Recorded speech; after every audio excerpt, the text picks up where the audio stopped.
Hi, it's Marci Javril with Yoga of Touch.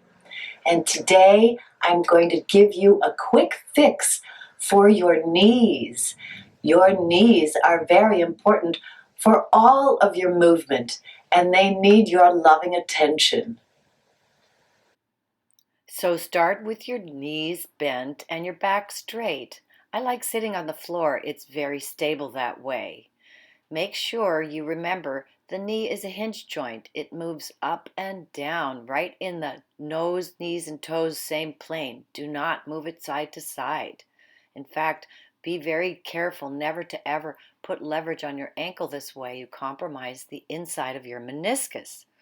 So we're going to start with fascia release for the knee itself. Put a pillow behind it and rub with the sides of your hands up and down on the sides and side to side on the top and the bottom, right above and below and the sides of the patella, the kneecap. This is a tu-i-na technique I learned in China.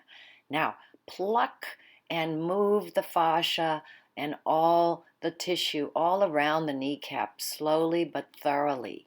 You can pull up on the skin and you can also pull down on the skin, pull it away. So you're stretching all the different places around that circular kneecap, eventually so you can drain the fluid that might be hanging out there towards the back of the knee, where it will then be taken and carried away by the lymphatic system. The lymph moves from the tips to the torso towards the inguinal.